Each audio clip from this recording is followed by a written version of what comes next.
अब इसके पहले हम लोगों ने डायगोनलाइजेशन इसको समझा है और जो प्रॉब्लम किया गया था उससे ये प्रॉब्लम डिफरेंट है।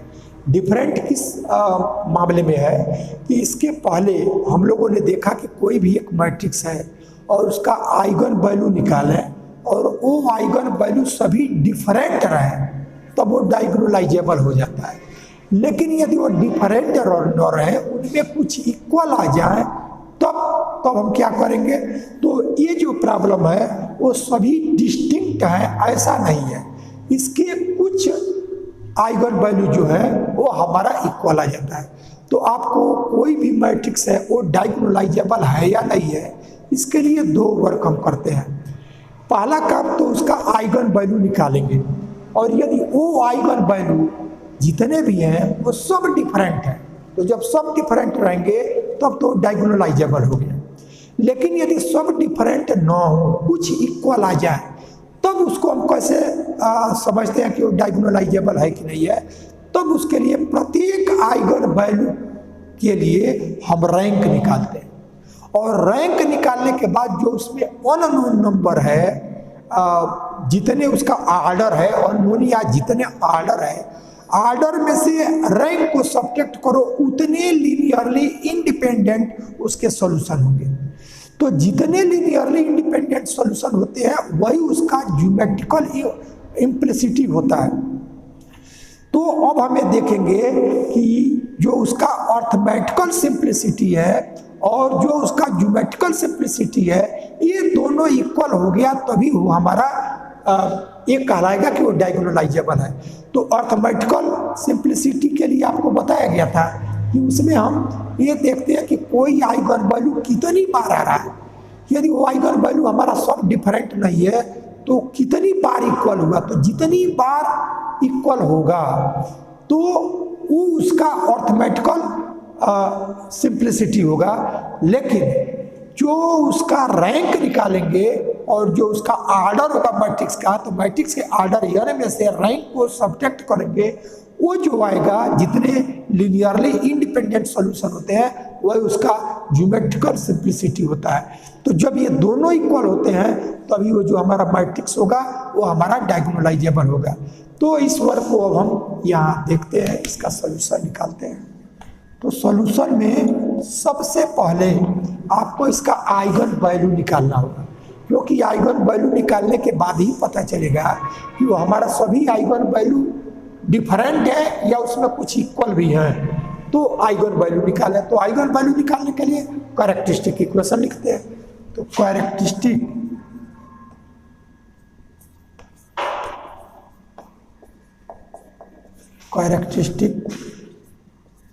Equation a minus lambda I is equal to 0 gives। अब इसी में डायगोनल के जो एलिमेंट हैं इसको तो पहले डिटर्मिनेंट पे कर लेंगे और -9 और माइनस लैम्डा और यह 4 ये -8 और यह 3 माइनस लैम्डा और यह 4 -16 और यह 8 और यह 7 minus lambda is equal to 0। अब इसी को सॉल्व करेंगे। तो देखो सॉल्व करने का डिटर्मिनेंट को तरीका आपको पता ही है कि इसको लेंगे इसका कोफैक्टर, फिर इसको लेंगे इसका कोफैक्टर, फिर इसको लेंगे इसका कोफैक्टर। लेकिन ये पर्टिकुलर क्वेश्चन ऐसा है कि इसके कैलकुलेशन को थोड़ा इजी किया जा सकता है।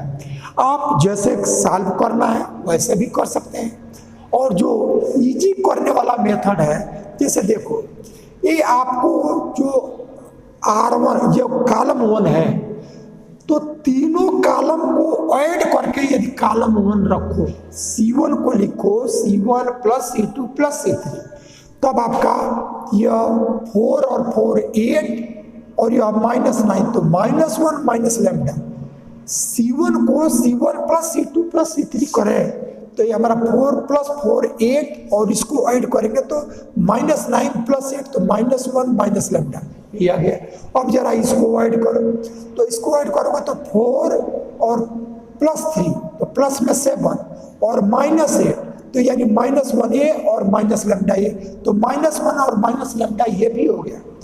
और यहाँ जब हम करेंगे तो 8 और 7 ये 15 हुआ, और -16 और +15 ये -1 और यह माइनस लेमडा, यानी C1 को C1 + C2 + C3 रखे तो -1 माइनस लेमडा ये पूरे कॉलम में ही आ जाएगा, और जब पूरे कॉलम में आ गया तो इसको हम बाहर ले लेंगे, तब सबका हमारा 1 1 आ जाएगा, और 1 आएगा तब 2 को 0 कर देंगे तो 1 का जो कोफैक्टर आएगा वही हमारा रिजल्ट होगा। तो इस तरह से भी कर सकते हैं, और इसमें आपको कठिनाई लगता हो या ध्यान न आ पावे कि इसका सम करने पर वो आएगा, तो आप जो सिंपल जैसे सॉल्व करते हो डिटर्मिनेंट को वैसे कर सकते हैं, लेकिन इसमें हम उसका यूज करके थोड़ा इजी बनाते हैं। यदि आपको इजी लगेगा तो उसका यूज कर लेंगे, नहीं तो जो आप करते रहे उससे भी करेंगे तो वैल्यू वही आएगा। तब हम क्या करते हैं, यहाँ लिखते हैं कि C1 = C1 + C2 + C3, ऐसा हम लिखे कि put C1 = C1 + C2 + C3। तो हमको यहाँ से ये मिला -1 और माइनस लेमडा, यहाँ भी मिलेगा -1 माइनस लेमडा और -1 माइनस लेमडा। अभी देखा गया कि इसका सम पर, अब इसको वैसे रहने देना है, 4 3 माइनस लेमडा और 8, और यह 4 4 और 7 माइनस लेमडा = 0, ऐसा आ गया। अब हम क्या करेंगे कि हम -1 माइनस लेमडा ये हमारा पूरे कॉलम में है, इसको हम बाहर ले लेंगे, तो माइनस इसमें यदि कॉमन ले लें तो 1 + लेमडा ऐसा हो जाएगा, और तब हमारा यह 1 आया, यह भी 1 और ये भी 1, ये आ गया। फिर इसके बाद से यह 4, यह 3 माइनस लेमडा और यह 8 ऐसा आया, फिर यह 4, यह 4 और यह 7 माइनस लेमडा = 0, इस फॉर्म में आ गया। अब हम क्या कर रहे हैं कि इसको भी 0 बना लें और इसको भी 0 बना लें, क्योंकि हमको डिटर्मिनेंट की वैल्यू निकालने के लिए कोई एक रो या कॉलम लेकर के जो लेंगे उसके करस्पॉन्डिंग जो उसका कोफैक्टर आएगा, तो हम इसको 0 बनाते हैं। तो 0 बनाने के लिए R2 में से R1 को सब्ट्रैक्ट करो, तब हम यहाँ से लिखेंगे कि R2 = R2 - R1 and R3 = R3 - R1, ऐसा कर लें।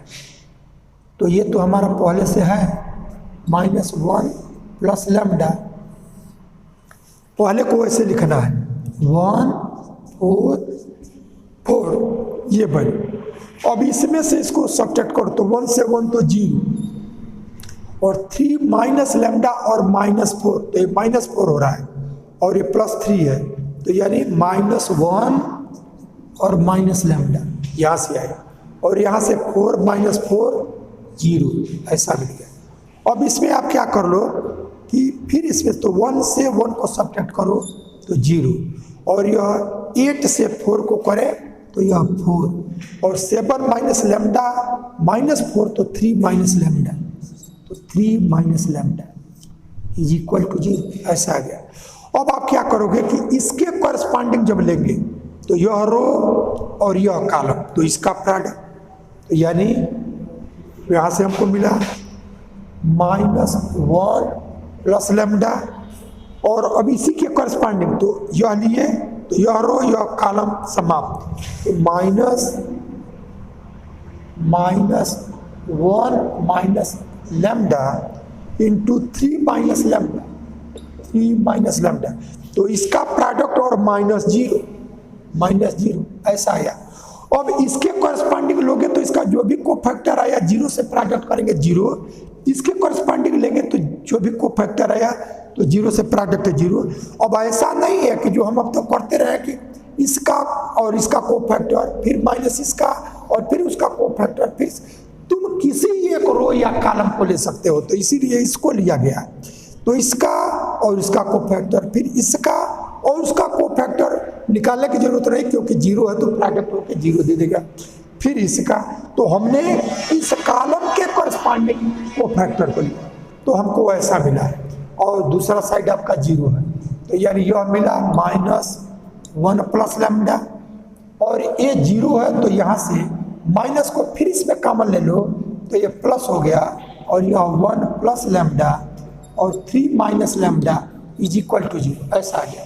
तब हम देख रहे हैं कि ये दोनों फैक्टर सेम हैं, तो यहाँ से लैम्डा की वैल्यू जो आया वो -1 और -1 किया गया, और यहाँ से लैम्डा की वैल्यू 3 है। तब हम सबसे पहले आइगन वैल्यूज को निकाला। आइगन वैल्यूज को डायगोनलाइजेशन में क्यों निकालते हैं? क्योंकि वही बताता है कि हमारा ये डायगोनलाइजेबल है या नहीं है। तो उसके लिए ये देखते हैं कि जितने भी हमारे आइगन वैल्यूज है, वो आइगन वैल्यू यदि सब डिफरेंट होते तब तो यही हम कह देते कि ये मैट्रिक्स डायगोनलाइजेबल है, लेकिन सब डिफरेंट नहीं है। ये दो इक्वल है और ये हमारा डिफरेंट है। तब जब इक्वल भी उसमें आ जाए कुछ, तो जैसे तब ये -1 और 3 ये दो आपके आइगन वैल्यू हुए, तो -1 दो बार आया है, इसलिए -1 का जो अर्थमेटिकल सिंप्लिसिटी होगा वो आपका 2 होगा, यानी कोई एलिमेंट कितनी बार आया वो उसका अर्थमेटिकल सिंप्लिसिटी हुआ। तो -1 ये 2 टाइम्स आया है, तो इसका अर्थमेटिकल सिंप्लिसिटी 2। तब हमको दिखाना पड़ेगा कि इसका ज्योमेट्रिकल सिंप्लिसिटी भी 2 ही है। फिर ये 3 है तो वो एक ही बार आया है, तो इसका अर्थमेटिकल जो सिंप्लिसिटी है वो 1 है। तब हम दिखाएंगे कि इसके करस्पॉन्डिंग जो ज्योमेट्रिकल सिंप्लिसिटी है वो 1 ही हो, यानी जितने आइगन वैल्यू हैं उनकी जितनी सिंप्लिसिटी जिसकी है उसका ज्योमेट्रिकल सिंप्लिसिटी भी उतना ही आवे, यानी -1 का arithmetical simplicity is equal to -1 का ज्योमेट्रिकल सिंप्लिसिटी, और 3 का arithmetical simplicity is equal to 3 का ज्योमेट्रिकल सिंप्लिसिटी। ये हम निकालेंगे। तो भाई निकालेंगे तो देखेंगे दोनों इक्वल आया तब तो हमारा ठीक है, नहीं आया तो फिर हमारा ये डायगोनलाइजेबल नहीं होगा। तो अब इसका ज्योमेट्रिकल, जैसे -1 का अर्थमेटिकल सिंप्लिसिटी तो निकालना आसान है कि आपने देख लिया वो कितनी बार आया, वो अर्थमेटिकल सिंप्लिसिटी हो गया। लेकिन ज्योमेट्रिकल सिंप्लिसिटी कैसे निकलेगा? तो उसके लिए हमको रैंक निकालना पड़ेगा। अब रैंक किसका? कि matrix A minus lambda I x उसका निकालना पड़ेगा, और उसमें लैम्डा की वैल्यू -1 रखेंगे, और तब उसका रैंक निकालेंगे, और जो रैंक आएगा उस रैंक में इसका ऑर्डर 3 है, उस ऑर्डर से रैंक को सब्ट्रैक्ट करेंगे, जो आएगा वही उसका ज्योमेट्रिकल सिंप्लिसिटी होगा। तो इसलिए -1 का और 3 का दोनों का हमको रैंक निकालना पड़ेगा। तो जब -1 का निकालना होगा तो यह जो A minus lambda I x होगा उसमें लैम्डा की वैल्यू -1 रखना पड़ेगा, और जब 3 के लिए करना होगा तो लैम्डा की वैल्यू 3 रखना पड़ेगा। यानी अब इनके करस्पॉन्डिंग हम निकालेंगे इसका रैंक से ही हमको ज्योमेट्रिकल सिंप्लिसिटी निकलेगा। अब eigen values of matrix A are -1 -1 3 A आ गया। अब इसका हम रैंक निकालेंगे। तो रैंक निकालने के लिए now A minus lambda I X is equal to 0 gives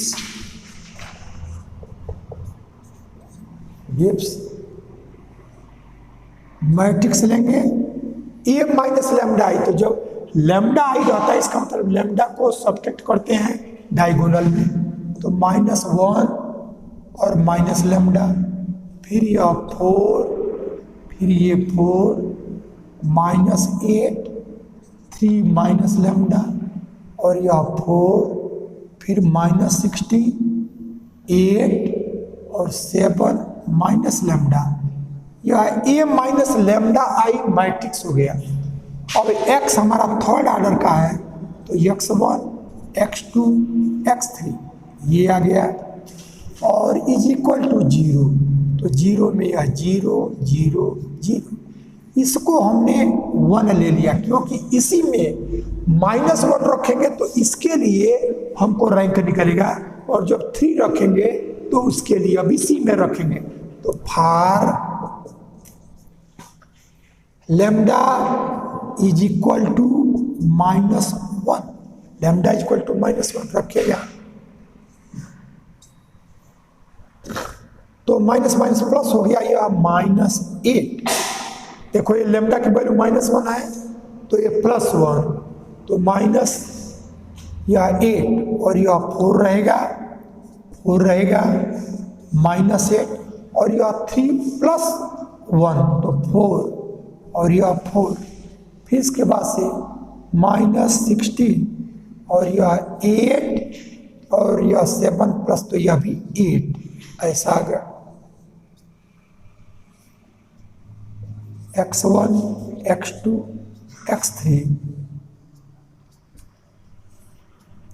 0 0 0, ऐसा गया। अब हम क्या करेंगे कि यहाँ से रैंक निकालने के लिए हम इसको 1 बनाते हैं, तो 1 बनावे या ऐसा नंबर जिसका प्रोडक्ट सब हो, तो ये 1 तो नहीं है, लेकिन इसका 1 से प्रोडक्ट करेंगे तो ये आ जाएगा, 2 से प्रोडक्ट करेंगे तो ये आ जाएगा।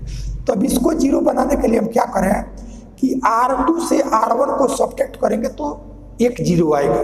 तो अब यहाँ से हम ये लिखेंगे या R2 is equal to R2 - R1,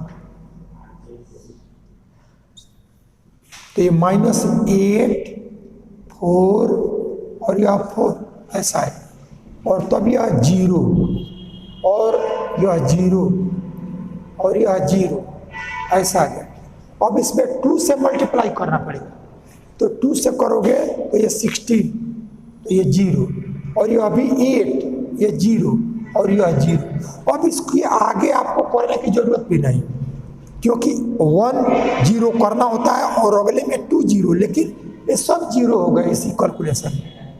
तो यह आ गया, और फिर यह x1 x2 x3 और ये वैल्यू 0 0 0। तब हमने देखा कि इसमें केवल एक ही नॉन जीरो रो है, इसलिए इसका जो रैंक हुआ वो 1। तो therefore rank of A - lambda I is equal to 1। जितने नॉन जीरो रो रहते हैं वही उसका रैंक होता है, तो ये कही है तो रैंक। अब इसका linearly independent solution, therefore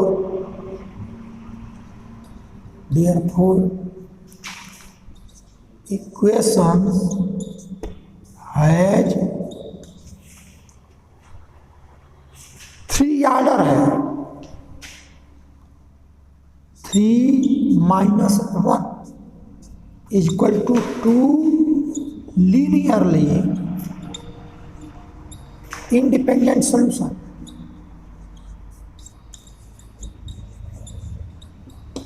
independent solution, इसके ऑर्डर है 3 और जो रैंक है वो हमारा 1 आया, तो ऑर्डर में से रैंक को सब्ट्रैक्ट करते हैं तो 3 - 1 उतने लीनियरली इंडिपेंडेंट सॉल्यूशन होंगे। तो यहाँ से 2 चीज आपको समझना है, जितने लीनियरली इंडिपेंडेंट होते हैं वही उसका ज्योमेट्रिकल मल्टीप्लिसिटी होता है। तो ज्योमेट्रिकल मल्टीप्लिसिटी हुआ 2, और इसका -1 का अर्थमेटिकल मल्टीप्लिसिटी हुआ 2, क्योंकि -1 2 टाइम्स आया है, तो 2 इसका अर्थमेटिकल मल्टीप्लिसिटी भी और इसका ज्योमेट्रिकल मल्टीप्लिसिटी भी 2 आ गया, तो दोनों इक्वल आ गया। इसका मतलब पहले आइगन वैल्यू जो -1 था उसका अर्थमेटिकल मल्टीप्लिसिटी और ज्योमेट्रिकल मल्टीप्लिसिटी इक्वल आ गया। और ऐसे ही यदि 3 का अर्थमेटिकल मल्टीप्लिसिटी तो 1 है, क्योंकि 1 टाइम ही आया है, इसका यदि ज्योमेट्रिकल मल्टीप्लिसिटी यानी लीनियरली इंडिपेंडेंट सॉल्यूशन भी 1 आ जाए तब हमारा ये दोनों का अर्थमेटिकल मल्टीप्लिसिटी और ज्योमेट्रिकल मल्टीप्लिसिटी दोनों इक्वल रहे तब हमारा डायगोनलाइजेबल होगा। तो इस तरह से हमारा ये पहले के लिए तो दोनों इक्वल हो गया, तो यहाँ से 3 - 1 = 2 linearly independent solution that is geometrical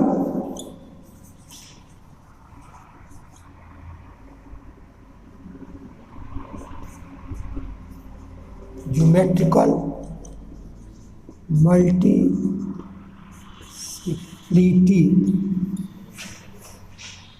is equal to 2 and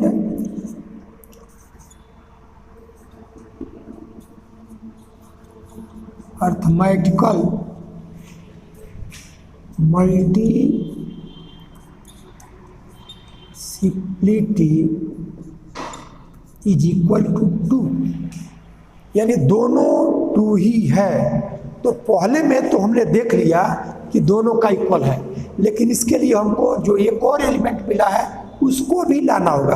तो एक चीज और देखो, इसमें और भी हमको लाना है, और क्या, also find the diagonal form and diagonalising matrix. तो डायगोनलाइजिंग मैट्रिक्स भी हमको लाना है। तो जो डायगोनलाइजिंग मैट्रिक्स P होता है उसमें पहले आइगन वैल्यूज के लिए जो आइगन वेक्टर आया वो पहला कॉलम, दूसरे के लिए जो आया उसका आइगन वेक्टर जो हुआ वो दूसरा कॉलम, और तीसरे के लिए जो आएगा वो तीसरा कॉलम, और वही हमारा मैट्रिक्स P होता है। तो चूंकि उसको हमको आइगन वेक्टर भी निकालना है, ये डायगोनलाइजिंग मैट्रिक्स P निकालने के लिए, तो हम इसमें आइगन वेक्टर भी निकालें।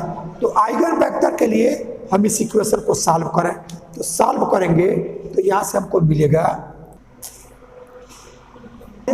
अब इसमें आइगन वेक्टर निकालना है। तो आइगन वेक्टर निकालने के लिए x1 x2 x3 की वैल्यू निकालेंगे और उसी को इसमें जब रख देंगे तो आइगन वेक्टर निकल आएगा। तो -8x1 + 4x1 x2 और +4x3 = 0। यहाँ से -8x1 + 4x2 + 4x3 = 0। अब 4 से डिवाइड कर दो, तो जब डिवाइड करेंगे तब आया हमारा -2x1 + x2 और +x3 = 0। अब आप देखो इक्वेशन एक ही है और वैल्यू हमको x1 x2 x3 तीनों का निकालना है। तो इसमें हमने निकाला है कि इसके 2 लीनियरली इंडिपेंडेंट सॉल्यूशन मिलेंगे। 2 लीनियरली इंडिपेंडेंट सॉल्यूशन का मतलब ये है कि हमको 2 को मानना पड़ेगा, और जब एक लीनियरली इंडिपेंडेंट होता है तब उसमें से वेरिएबल में एक को मानते हैं और उसी के टर्म में शेष को लिखते हैं। लेकिन यहाँ जो है, जब 2 लीनियरली इंडिपेंडेंट है तो 2 को सपोज करना पड़ेगा, और 2 को सपोज करेंगे तो उस 2 को सपोज करने के बाद फिर तीसरे की वैल्यू क्या आया ये हम करेंगे।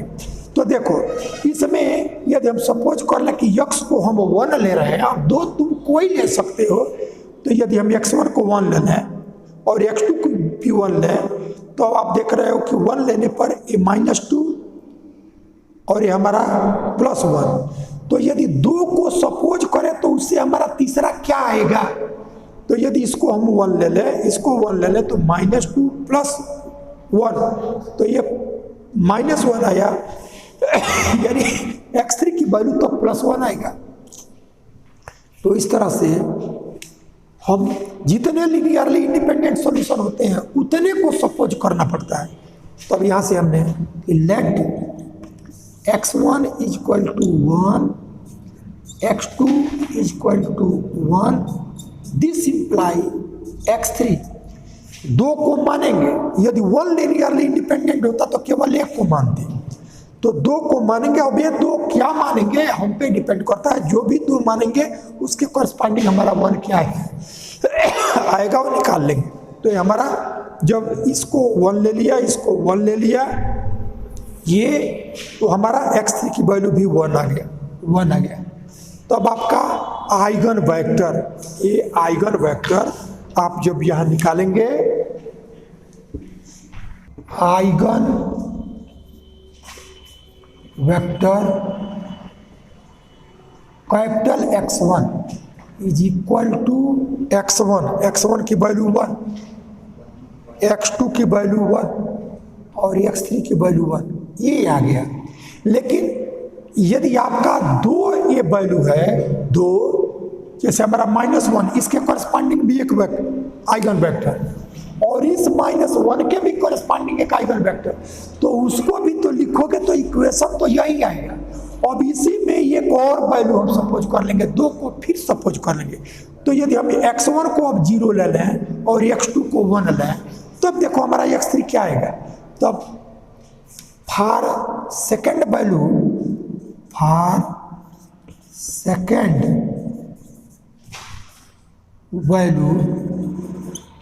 Of lambda is equal to -1, for second value of lambda is equal to -1 let, अब इसमें दूसरा कुछ मान लो, 0 ले लिया और 1 ले लिया, let x1 is equal to 0, x2 is equal to 1, this imply x3 is equal to.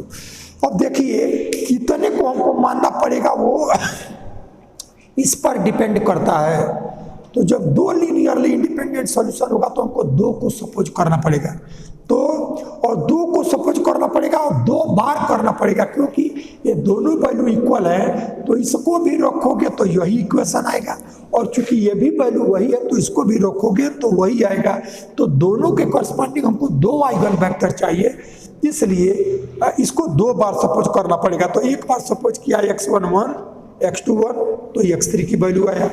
एक बार हमने x1 को 0 लिया, x2 को 1, तो x3 की वैल्यू अब देखो क्या आएगा। तो x1 की वैल्यू 0 और x2 की वैल्यू 1, तो x3 की वैल्यू -1, तो -1। तब यहाँ से x2 आ गया, तो therefore x2 is equal to आपका 0 1 और -1, यह आपका x2 आ गया। तो ये तो 2 इक्वल हुआ, तो उसके करस्पॉन्डिंग हमने 2 चीज़ देखा कि इसका अर्थमेटिकल मल्टीप्लिसिटी और ज्योमेट्रिकल मल्टीप्लिसिटी ये दोनों इक्वल है कि नहीं। तो ये दोनों इक्वल है तभी डायगोनलाइजेबल होगा, तो वो तो हमने दिखा दिया। लेकिन डायगोनलाइजिंग मैट्रिक्स P भी निकालना है, तो P के हमारे 3 कॉलम चाहिए। तो जो पहला आइगन वैल्यू होगा उसके करस्पॉन्डिंग एक कॉलम जो आइगन वेक्टर उसका होगा, और दूसरे के करस्पॉन्डिंग हमारा फिर एक आइगन वेक्टर। अब वैसे हमारा 3 बचा हुआ है, तो 3 के करस्पॉन्डिंग हम फिर निकालेंगे उसका आइगन वैल्यू 3 है, तो उसका आइगन वेक्टर, और वो जो आइगन वेक्टर आएगा वही हमारा इसका तीसरा कॉलम, P का तीसरा कॉलम होगा। तो अब इसकी जरूरत हमको पड़ेगी, लेकिन अभी कैलकुलेशन करना है तो इसको हम अलग लिख लेते हैं। यहाँ ये x1 इसकी वैल्यू जो आया है 1 1 1 ऐसा आया, और x2 की जो वैल्यू आया है वो आपका 0 1 -1, ये हमने कैलकुलेट किया है। अब इसको हम बिठा रहे हैं, लेकिन अब इसी में लैम्डा की वैल्यू 3 रखेंगे तब हमको मिलेगा। तो अब उसके corresponding lambda is equal to 3, इसके करस्पॉन्डिंग आप निकालिए, देखिए क्या मिलता है आपको।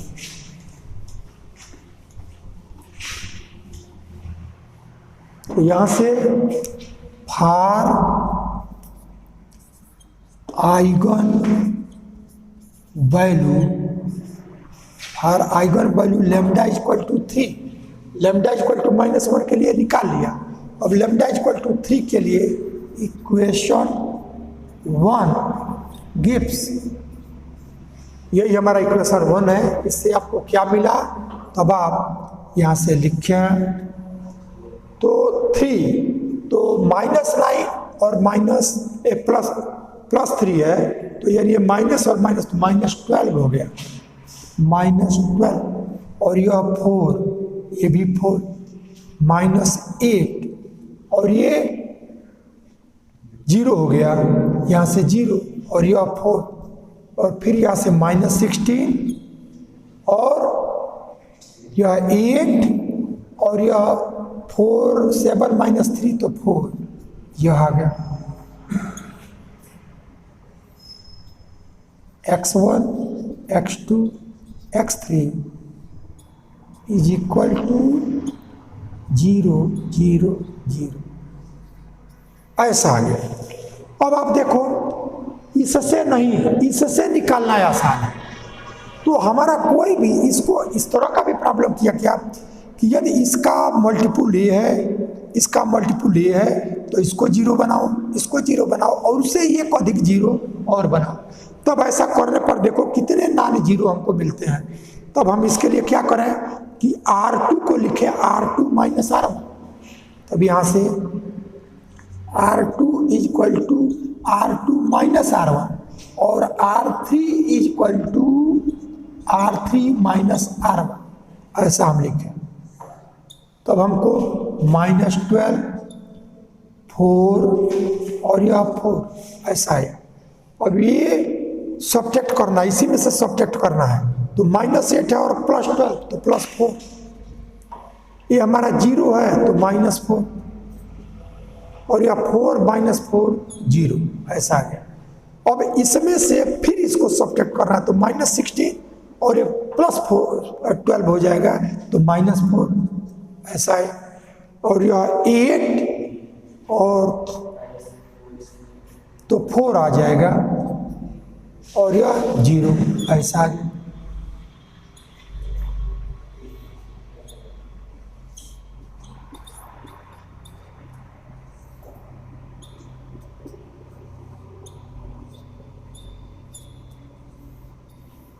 अब आप देखो एक 0 हो गया, अब इस 1 0 यहाँ भी, अब इससे 1 मोर 0 चाहिए।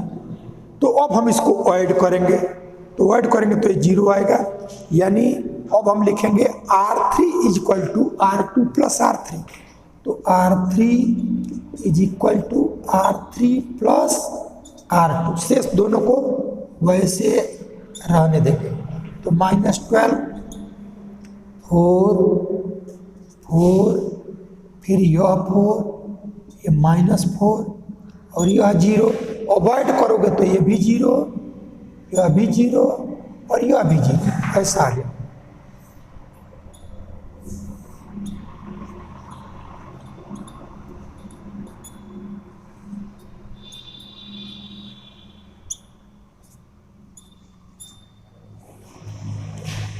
तो देखो इसका 1 0 और 1 मोर 0, ऐसा करने पर जो इसका रैंक आया वो हमने देखा कि 2 नॉन जीरो है, इसलिए इसका रैंक जो आ गया वो 2 आ गया।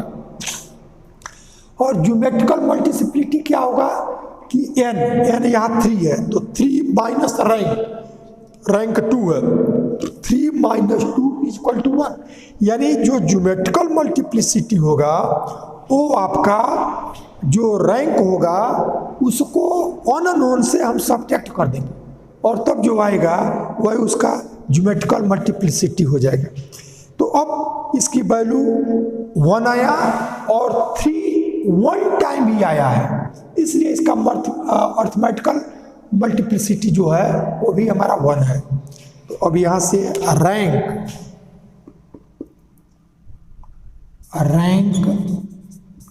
Is equal to 1, that is linearly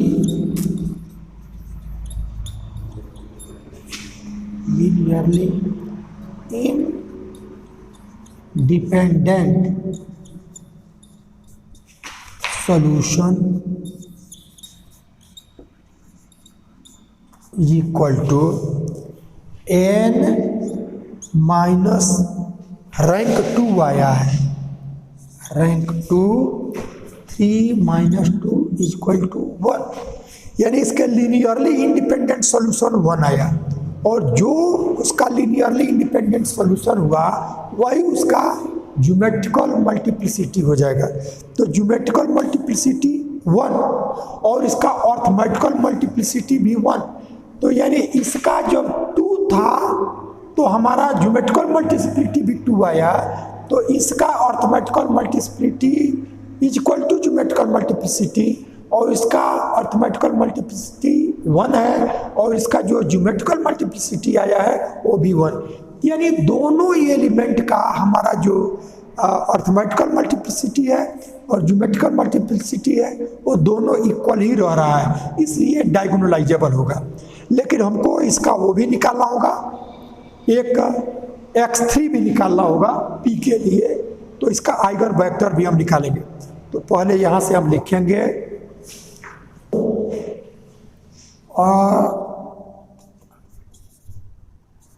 arithmetical multiplicity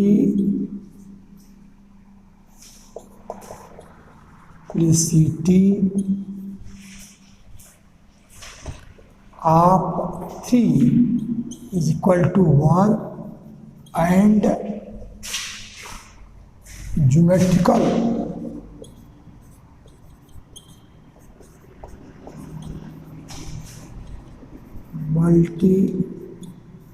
multiplicity is equal to 1, that is matrix A is diagonalizable.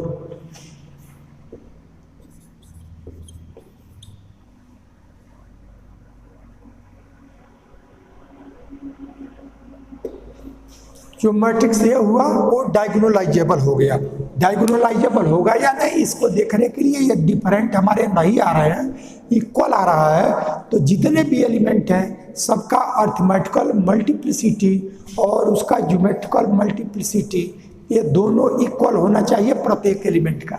यदि ऐसा है तब हम कहेंगे कि वो डायगोनलाइजेबल हो गया। तो ये डायगोनलाइजेबल हो गया। अब दो आइगन वैल्यू कॉरस्पॉन्डिंग हमने दो आइगन वेक्टर निकाला, तीसरे के कॉरस्पॉन्डिंग हमको निकालना है। तब इस इक्वेशन को सॉल्व करोगे तो यहाँ से -12 x1 और +4 x2 +4 x3 is equal to 0 और यहाँ से 4 x1 -4 x2 is +0 x3 is equal to 0, ऐसा है। और पहले में भी आप 4 से डिवाइड कर दो, तो 4 से डिवाइड करेंगे तो -3 x1 +x2 और +x3 इज इक्वल टू 0। अब इसमें 4 से डिवाइड कर दो तो यह x1 -x2 और +0 x3 इज इक्वल टू 0, ऐसा आ गया। अब इससे x1 x2 x3 की वैल्यू निकालो तो यह x1 अपान x2 अपान और यह x3 अपान, ऐसा कर लिया। तो x1 का करेंगे तो यह 0 और माइनस +1 आ गया। x2 का करेंगे तो 1 और -0 तो ये भी 1 आ गया। x3 का करेंगे तो ये 3 और -1, यानी यह x1/1 x2/1 और x3/2 ऐसा आ गया। तो जब इनकी वैल्यू को निकाल लिया गया फिर देखें x1 की वैल्यू यह 0 और +1, x2 की वैल्यू 1 और यह 0 तो 1, x3 की वैल्यू ये +3 हो जाएगा और -1 तो 2 आ गया। तो therefore x3 is equal to x1 1 x2 1 और x3 2, ऐसा आ गया। तब हमारा जो डायगोनलाइजिंग मैट्रिक्स P होगा वो x1 x2 x3 ऐसा आ जाएगा।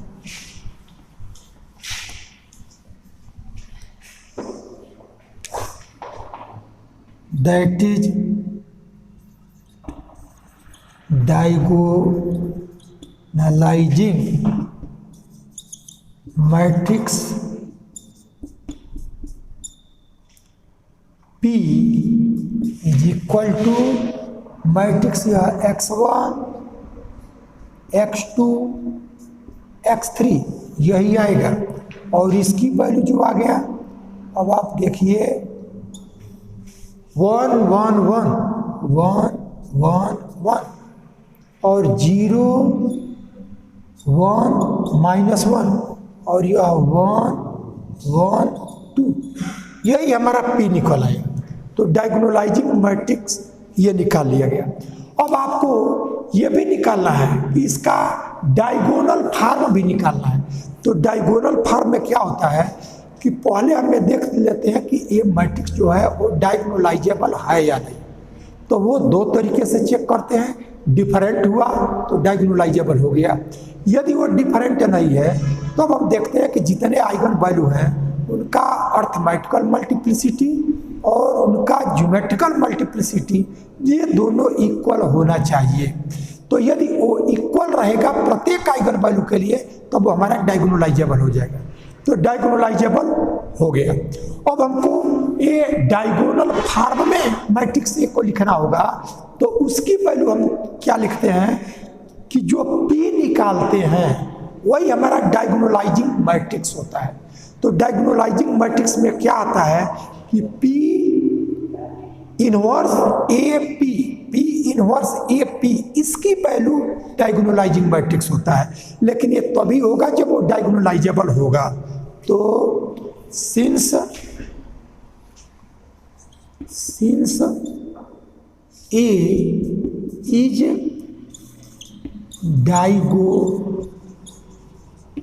डायगोनलाइजेबल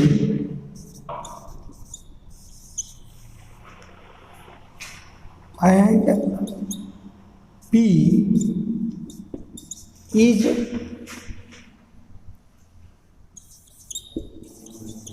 diagonalizing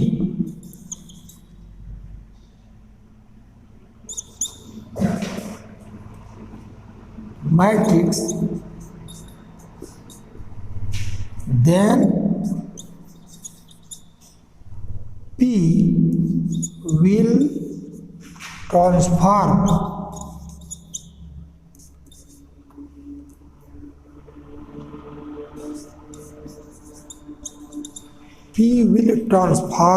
A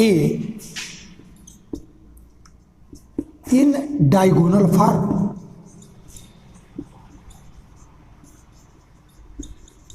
देखिए जो लिखा गया उसकी क्या मीनिंग है कि जब ये प्रूफ हो गया जो दोनों में किसी तरीके से जो उसका केस आता हो डिफरेंट है कि इक्वल है, उससे यदि ये प्रूफ हो गया कि वो डायगोनलाइजेबल है और तब उसका हम ट्रांसफॉर्मिंग मैट्रिक्स चाहे वो डायगोनलाइजिंग मैट्रिक्स P निकालते हैं। P निकालने के लिए प्रत्येक आइगन वैल्यू के करस्पॉन्डिंग आइगन वेक्टर निकालते हैं और उन्हीं को कॉलम में लिख लेते हैं और हमारा मैट्रिक्स P हो जाता है।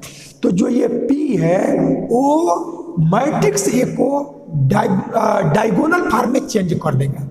तो जब चेंज करेगा तो क्या होगा, तो इसका डायगोनल फॉर्म जो हो गया वो आपका देगा P inverse A P is equal to T, ये इस फॉर्म में देगा। और P inverse A P is equal to D, ये आपको क्या दिया कि यहाँ से P inverse A P is equal to D, यही डायगोनल फॉर्म है। तो डायगोनल फॉर्म के लिए करते क्या है कि जो उसके आइगन वैल्यू हैं -1 और 3, जो आइगन वैल्यू है उसको लिख लेते हैं और शेष को 0। तो यह भी 0, यह भी 0, यह भी 0, यह 0, ये 0 और ये 0, यही हमारा डायगोनल फॉर्म आ जाएगा। तो ये डायगोनल फॉर्म हमेशा नहीं आ जाएगा, ये तभी आएगा जब हमारा मैट्रिक्स एक डायगोनलाइजेबल हो और P हमारा ट्रांसफॉर्मिंग मैट्रिक्स चाहे डायगोनलाइजिंग मैट्रिक्स हम निकाल चुके हों तो इसी इसी का इनवर्स मैट्रिक्स लेंगे और ए मैट्रिक्स और फिर P, इन तीनों का प्रोडक्ट करेंगे। तो ये प्रोडक्ट करके दिखाने की जरूरत नहीं है क्योंकि हम ये प्रूफ कर चुके हैं कि ये डायगोनलाइजेबल है। तो इसका प्रोडक्ट डायगोनल फॉर्म जो है वही देगा। तो डायगोनल फॉर्म होता क्या है कि डायगोनल के जो एलिमेंट हैं जो आइगन वैल्यू है वो लिख लो और शेष को 0, ये हमारा डायगोनल फॉर्म आ गया। तो इस तरह से हम लोगों ने अभी तक मैट्रिक्स में ये देखा डायगोनलाइजेशन में कि कोई भी मैट्रिक्स है वो डायगोनलाइजेबल कब होगा, ये पहली स्थिति। दूसरा, जो ट्रांसफॉर्मिंग या डायगोनलाइजिंग मैट्रिक्स P है वो कैसे निकालते हैं।